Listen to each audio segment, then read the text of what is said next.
जी, मेरा नाम अदील टीपू है और मैं आईटेक नेट्स की जानिब से आपके लिए गूगल क्लाउड प्लेटफॉर्म का ये कोर्स लेकर आया हूँ, जो कि बेसिकली एसोसिएट लेवल का है। ठीक है, अब हम देखते हैं इसको। इसको हम शॉर्ट टर्म में एस भी कहते हैं, एस। ठीक है, which is the short form for associate certified engineer by Google cloud platform. ठीक है, अब हम ओवरव्यू पे देखते हैं कि इसके जो बेसिक्स हैं, ठीक है, वो क्या है।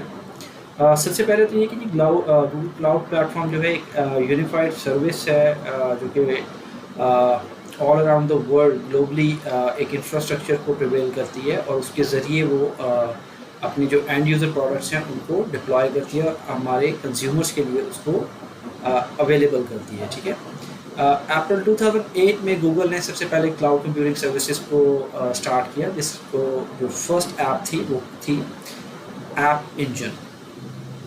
ठीक है, ये प्लेटफॉर्म था जो डेवलपिंग और होस्टिंग और वेब एप्लीकेशंस के लिए था। गूगल की जानिब से जो डेटा सेंटर्स मैनेज किए जाते हैं, ये भी हम आगे डिटेल में देखेंगे कि डेटा सेंटर्स क्या हैं, उनकी लोकेशंस क्या हैं, वो किस तरह से काम कर रहे होते हैं। ठीक है जी, गूगल ने इसमें बहुत सारी सर्विसेज को ऐड किया है अपने प्लेटफॉर्म के अंदर with the passage of time. जैसे जैसे आगे बढ़ते जाएंगे हम इंशाल्लाह उन चीज़ों को देखेंगे। जीसीपी बेसिकली गूगल क्लाउड का ही एक हिस्सा है। ठीक है, Google cloud platform public cloud infrastructure है बेसिकली, जिसके अंदर आपको जी सूट जो है वो अवेलेबल होता है। ठीक है, एंटरप्राइज वर्जन है एंड्रॉयड के और क्रोम ओएस के। इसके अलावा कुछ एप्लीकेशन प्रोग्रामिंग इंटरफेस, जिनको हम आमतौर पर एपीआईज कहते हैं, वो मशीन लर्निंग और मैपिंग सर्विसेज के लिए भी अवेलेबल हैं। ठीक है, अब जो ग्लोबल इंफ्रास्ट्रक्चर है गूगल का, वो कुछ इस तरीके से है, जैसे कि आप यहाँ पर देख रहे हैं। ये इनकी डिफरेंट लोकेशंस हैं जो कि इनके डेटा सेंटर्स को शो कर रहे हैं। ये मुख्तलिफ एरियाज़ में ओरेगन है, सॉल्ट लेक है, लॉस एंजलिस है, लास वेगस में। इसके अलावा यूरोप की साइड पर इनके काफ़ी डेटा सेंटर्स हैं, फिनलैंड है, इसी तरह दिल्ली में है, दोहा में है, मुंबई है, Taiwan, Osaka, Tokyo, so and so fourth, और इसी तरह से सिडनी है, जिससे ये पूरी दुनिया को कवर कर रहे हैं। ठीक है, इससे फ़ायदा क्या होता है कि जो डेटा सेंटर्स यहाँ पर बनाए गए हैं, जो इंफ्रास्ट्रक्चर इन्होंने बिल्ड किया है, तो ये उसको लोकली थोड़ा बेहतर तरीके से मैनेज कर लेते हैं, एक चीज़। और दूसरा, इससे इनकी जो सर्विसेज हैं वो काफ़ी एफिशिएंट हो जाती हैं। इन डेटा सेंटर्स की लोकेशन क्लोज होने से अगर कोई एक यूज़र फॉर इंस्टेंस एशिया से आता है, तो नॉर्मली वो मुंबई, दोहा या दिल्ली, इन रीजन से किसी एक में से सर्व हो सकता है, या अगर वो मिडल ईस्ट से आता है तो दोहा से सर्व हो सकता है। इसी तरह हम यूरोप को देखते हैं तो यहाँ पर भी यही सिनेरियो है। अमेरिका के लिए अपने लोकल डेटा सेंटर्स यूज़ किए जाएंगे, नॉर्थ अमेरिका के लिए अपने डेटा सेंटर्स होंगे, और ऑस्ट्रेलिया और हमारे पास जो बाकी आइलैंड्स और फार ईस्ट एशिया है, वहाँ के लिए उधर के लोकल, जिनमें ओसाका, टोक्यो, ताइवान, सियोल वगैरह शामिल हैं। ठीक है, अब इसमें देखते हैं कि जो ग्लोबल इंफ्रास्ट्रक्चर है उसको किस तरीके से बनाया गया है। ठीक है, सबसे पहली चीज़ है जी इसके अंदर जो कि एक मल्टी रीजन है आपका। ठीक है, मल्टी रीजन क्या था, एक लार्ज जियोग्राफिक एरिया है, जैसे कि फुल कॉन्टिनेंट हम जिसको कह सकते हैं, United states, Asia, Europe, Australia, इसी तरह से बाकी अफ्रीका, नॉर्थ अमेरिका वगैरह इसमें आ जाते हैं, जिसमें दो या दो से ज़्यादा लोकेशंस शामिल हों। ठीक है, दो या दो से मल्टी रीजन, लाइक एक ही कॉन्टिनेंट के अंदर, जैसे हमने पिछली पिक्चर में देखा, लाइक हमारे पास लॉस एंजलिस था और इस तरह ओहायो वगैरह, तो उसको हम देखकर उसको कहेंगे मल्टी रीजन। ठीक है, इसी तरह से हम अगर रीजन्स को देखते हैं, the collection of Jones that provide high bandwidth. ठीक है, वो क्या है कि वो उन जोन्स की कलेक्शन है, डिफरेंट जोन्स की कलेक्शन को हम रीजन कहते हैं। ठीक है, उसकी सेग्रीगेशन है नेक्स्ट लेवल पर, और ये इसकी वजह से डिस्टेंस कम होने से हमारी लेटेंसी जो है वो भी काफ़ी कम और बेहतर हो जाती है, जिसकी वजह से हम जो नेटवर्क कनेक्शंस हैं दूसरे जोन्स के साथ इन द सेम रीजन, वो काफ़ी बेहतर तरीके से आपस में बातचीत कर सकते हैं। फिर हम बात करते हैं जोन्स की। ये बेसिकली एक आइसोलेटेड लोकेशन होती है एक रीजन के अंदर, और इसमें बहुत सारे फिजिकल सर्वर्स इंफ्रास्ट्रक्चर हाउसेज होते हैं किसी डेटा सेंटर के अंदर, जैसे कि हमने पिछली पिक्चर के अंदर देखा। और जो डेटा सेंटर के अंदर वो सर्वर्स और फिजिकल इंफ्रास्ट्रक्चर है, हम उसको क्लस्टर कहते हैं। ठीक है, लाइक अगर हम इसको बताना चाहें तो कुछ इस तरीके से बता सकते हैं। लाइक अगर ये आपका डेटा सेंटर है, ठीक है, और इसके अंदर ये हम सर्वर्स बना लेते हैं। ठीक है, फॉर इंस्टेंस हम अभी कम बना रहे हैं, लेकिन they can deal with more than 1000 और हज़ारों की तादाद में वो उसको लेकर चल सकते हैं। ठीक है, तो ये आपस में ज्वाइंट होकर ये क्लस्टर फॉर्म कर लेते हैं। लाइक इस जोन के अंदर, उस फिज़िकल फैसिलिटी के अंदर ये अपना एक क्लस्टर फॉर्म करते हैं। ठीक है, आगे देखते हैं। ये इंफ्रास्ट्रक्चर की मज़ीद डिटेल्स हैं कि वो किस तरह से अब उनको जो है सेग्रीगेट करते हैं और किस तरीके से वो आपस में कनेक्ट कर रहे होते हैं। जैसे कि आप यहाँ पर देख सकते हैं कि हमारे पास 24 क्लाउड रीजन्स हैं, 73 जोन्स, 73 जोन्स हैं, 144 नेटवर्क एज की लोकेशंस हैं, और इसकी जो अवेलेबिलिटी है वो 200 से ज़ायद ममालिक के लिए मौजूद है। ठीक है, और ये अगर आप देखें तो ये इसकी की आपके सामने है। करंट नेटवर्क, सबमरीन केबल्स, उनकी अवेलेबल है। ठीक है, future with 3 zones, edge points presence. तो यहाँ पर आप देख सकते हैं तमाम चीज़ें आपको नज़र आ रही होंगी और किस तरह से वो एक दूसरे से कनेक्ट कर रहे हैं और पूरी दुनिया को ग्लोबली उन्होंने एक रीजन को ऑल टुगेदर कनेक्ट कर दिया है। ठीक है, तो इसी तरह से ये वो और दिल्ली और पेरिस, मिलान, संटियागो, मैड्रिड वगैरह और बाकी जगहों पर भी अपने आप को एक्सपेंड करते जा रहे हैं, यानी कि वो बेसिकली अपने मज़ीद डेटा सेंटर्स को पुटअप कर रहे हैं। बात करते हैं क्लस्टर की। इंफ्रास्ट्रक्चर के अंदर क्लस्टर की अभी हमने एक छोटी सी मिसाल दी। Is a distinct physical infrastructure that is housed in a data centre, यानी कि अब जैसे हम पहले देख कर आए हैं, तो अगर ये एक डेटा सेंटर है,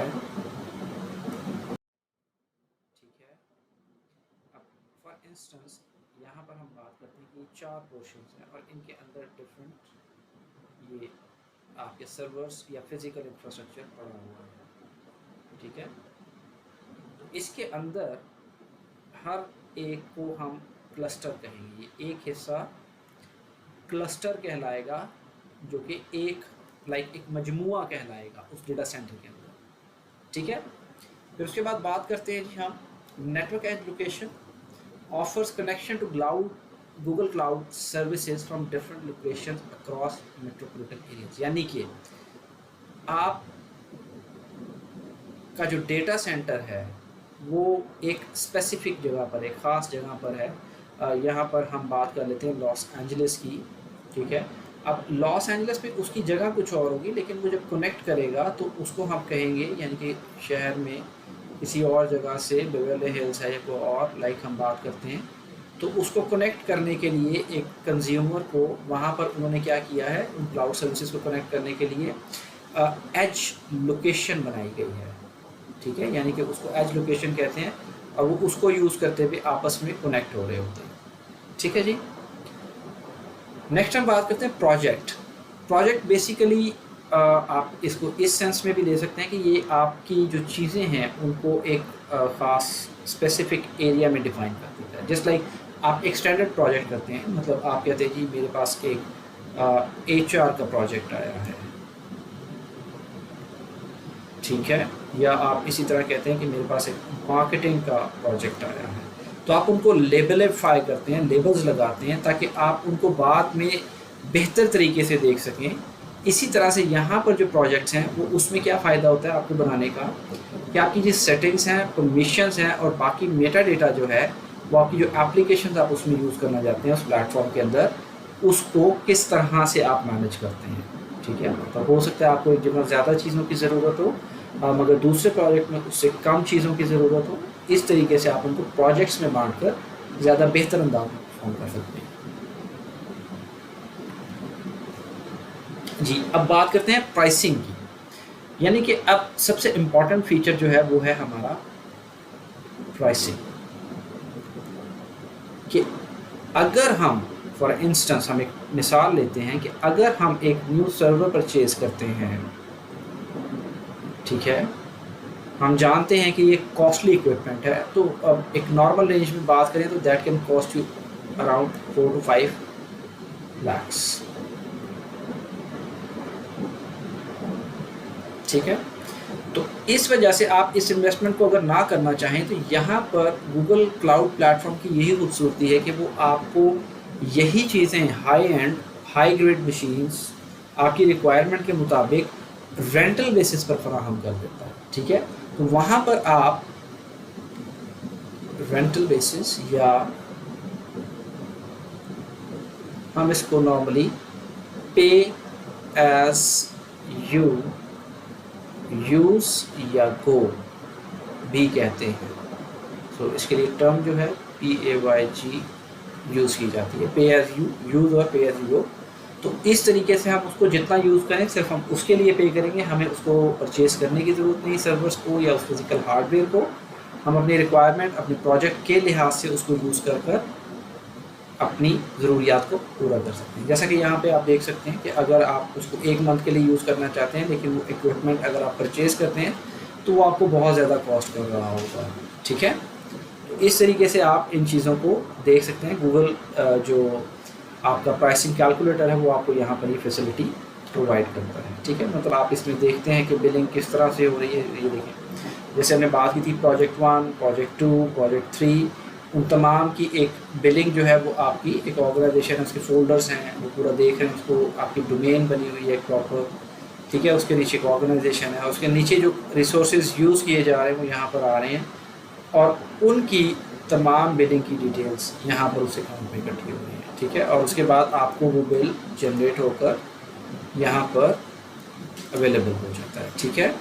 a project is link to a billing account, ठीक है। तो एक कोई भी प्रोजेक्ट जो है, अब हो सकता है कि मैं 3 डिफरेंट लोगों को डिफरेंट प्रोजेक्ट दूँ, तो वो अपना एक सेंट्रलाइज्ड अकाउंट को अपनी बिलिंग दे सकते हैं, ठीक है। इसका फ़ायदा क्या है कि आपको आसानी हो जाती है कि आप किस तरीके से उन चीज़ों को देख रहे हैं, आपके अखराजात जो है, आपके एक्सपेंसेस जो हैं वो कितने हो रहे हैं, ठीक है। और जो क्लाउड बिलिंग अकाउंट है is connected to a payments profile that includes a payment instrument to which the cost are charge. Normally इस केस में हम क्रेडिट कार्ड की बात करेंगे। यहाँ पर ये ज़्यादातर क्रेडिट कार्ड को एक्सेप्ट करते हैं। US के लिए आप अपना बैंक डिटेल्स को भी यूज़ कर सकते हैं अगर आप चाहें, बट ज़्यादातर लोग इसको क्रेडिट कार्ड पर ही प्रेफर करते हैं ताकि उनको जो डिटेल्स हैं वो अवेलेबल होती रहे, ठीक है जी। बहुत कस्टमर फ्रेंडली प्राइसिंग है इनकी, जो हम अगर देखते हैं, ठीक है, बहुत कॉस्ट इफ़ेक्टिव है।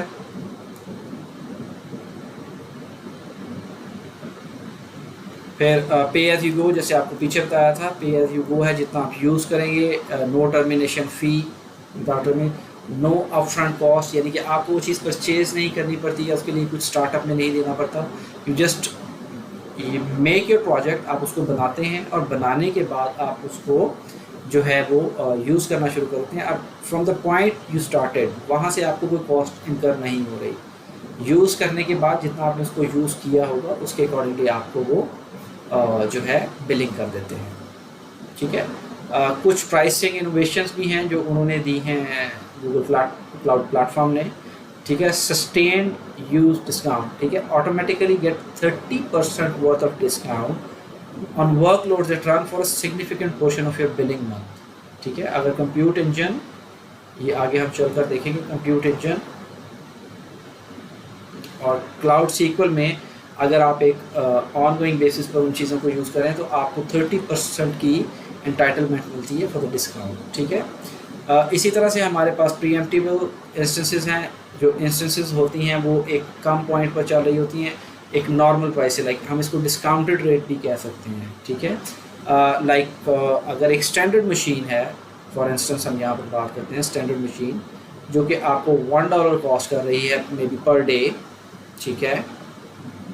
अब जो हमारी फॉल्ट टॉलरेंस मशीन है, चूँकि वो एक्चुअली यूज़ में नहीं होती, तो हम उसमें उसको लोअर कॉस्ट पर ले सकते हैं प्रीएम्प्टिबल, ठीक है, इंस्टेंस। तो ये हमें शायद 0.30 पर डे कॉस्ट करेगी, ठीक है। यानी कि मशीन हमारे पास अवेलेबल होगी या जो एप्लीकेशन हम यूज़ कर रहे हैं वो अवेलेबल होगी, लेकिन उसके चार्जेस हमें फुल पे नहीं करने पड़ेंगे। तो ऑल टुगेदर आपको जो है 79% की सेविंग्स आ जाती है, जो कि एक अच्छी खासी हैप्पी अमाउंट है, ठीक है। बड़ी अच्छी सेविंग लेवल्स हैं। नेक्स्ट देखते हैं कि कस्टम मशीन टाइप। इसमें हम अपनी मर्ज़ी से भी मशीन को डिज़ाइन कर सकते हैं, ठीक है। CPU है आपकी, फिर उसके बाद मेमोरी आ जाती है, ठीक है। और इसके ज़रिए आप जो है 48% जो कि आप नॉर्मल फिक्स मशीन टाइप को यूज़ कर आपका बिल जनरेट होता है, आप उसमें 48% ऑलमोस्ट 50% जो है आप अपनी सेविंग कर सकते हैं as compare to the other clouds, ठीक है। लाइक आपके एज़्योर है या AWS वगैरह है। तो इस मामले में जो गूगल प्लेटफॉर्म है वो आपको काफ़ी अच्छी कॉस्ट कटिंग की जो फैसिलिटी प्रोवाइड करता है, ठीक है।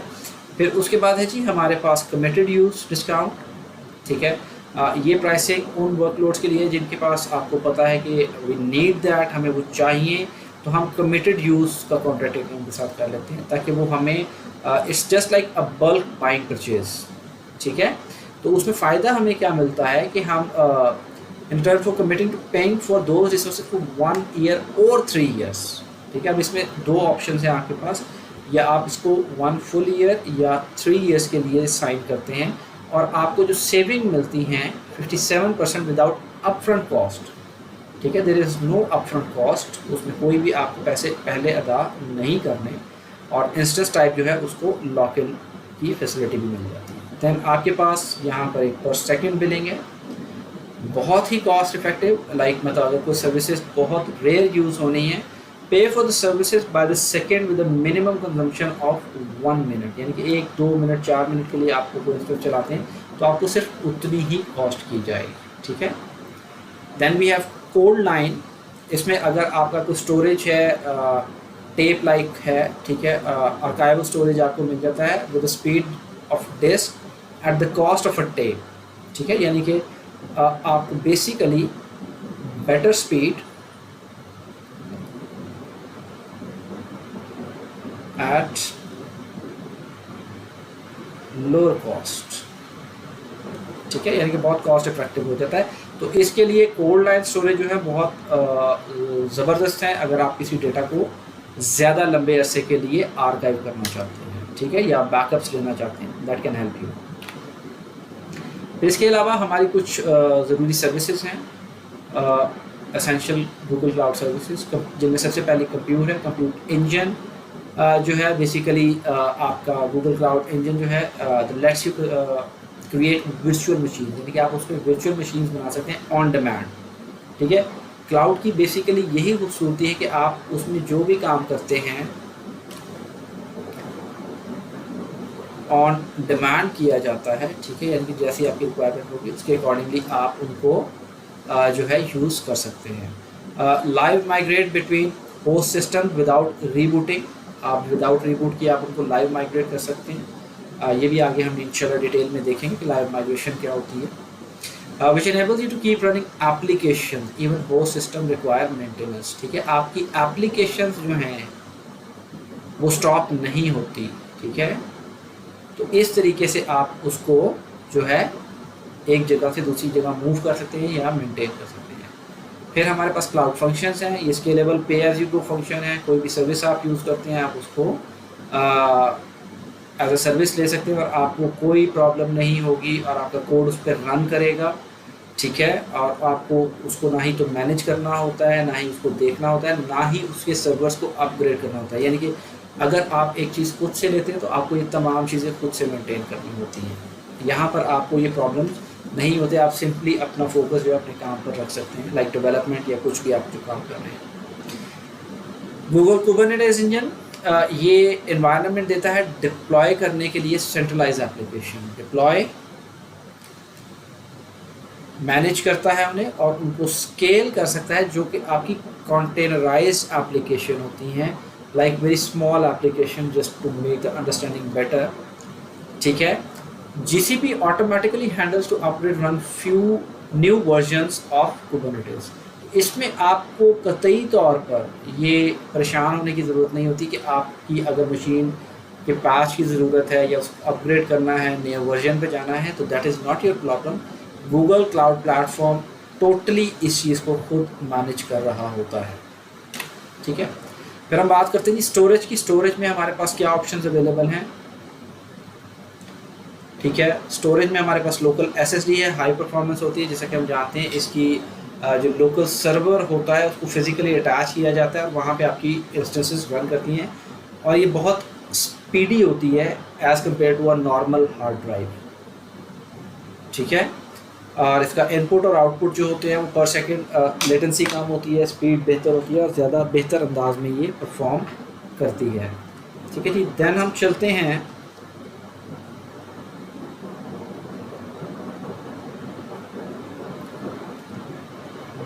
परसिस्टेंट डिस्क की तरफ, ठीक है। ये ब्लॉक स्टोरेज है, हाई परफॉर्मेंस, रिलायबल होती हैं बहुत ज़्यादा और जोन्स में प्रोविज़न की जाती हैं, ठीक है। रीजनल परसिस्टेंट डिस्क जो है वो भी आपको प्रोविज़न की जाती है टू फेल ओवर। अगर गूगल कुबरनेटिस इंजन उसको देखता है तो वो आपको ऑटोमेटिकली उसके ऊपर शिफ्ट ओवर कर देता है ताकि आपके जो ऑपरेशंस हैं वो किसी भी तरीके से हिंडर ना हो, रुके ना, और वो मुसलसल काम करते हैं। फिर हमारे पास है जी गूगल क्लाउड स्टोरेज। ये भी एक अच्छी सर्विस है ऑब्जेक्ट स्टोरेज के लिए, वेब सर्विसेज के लिए। अगर आप कोई अपना डेटा रखना चाहते हैं वेब बेस्ड, तो उसको आप लाइक वेब सर्विसेज के लिए यूज़ करना चाहते हैं, उसको आप स्टोर भी कर सकते हैं और एक्सेस भी कर सकते हैं इसके इंफ्रास्ट्रक्चर के ऊपर।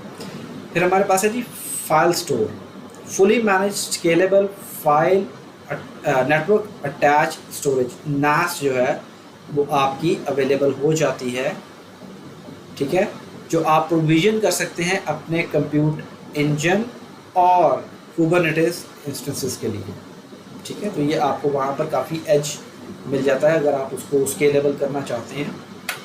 देन है जी हमारे पास डेटाबेस।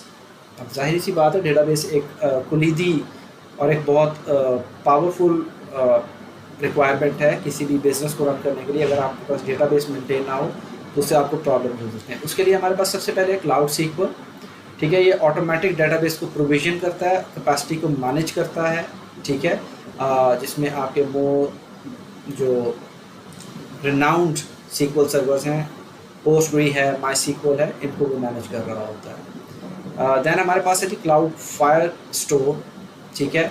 रिच एप्लीकेशंस के लिए यूज़ किया जाता है no SQL serverless database that scales based on demand, यानी कि इसके अंदर एक्चुअली कोई सर्वर नहीं होता और ये अपने आप को ऑन द रिक्वायरमेंट बेसिस अपने आप को अप कर सकता है, ठीक है। ऑन डिमांड अगर ज़रूरत हो तो अपने आप को स्केलेबल बना सकता है।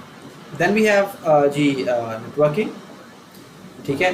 नेटवर्किंग एक इंतहाई इम्पॉर्टेंट चीज़ है जो कि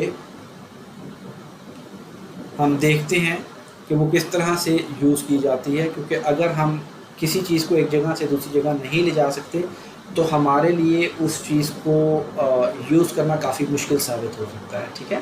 तो इसके लिए हमें वर्चुअल प्राइवेट क्लाउड की सहूलत मौजूद है, यानी कि आप उनके नेटवर्क रिसोर्सेज से अपना एक थोड़ा पोर्शन लेकर उसको एज सिक्योर करके आप उसको यूज़ कर सकते हैं, ठीक है। VPC नेटवर्क्स इसमें अवेलेबल होते हैं, एक सबनेट विद वन सबनेट पर रीजन एट क्रिएशन टाइम, यानी कि जब आप उसको बनाते हैं तो आपको एक सबनेट मिल जाता है ऑटोमेटिकली एक रीजन के लिए, ठीक है।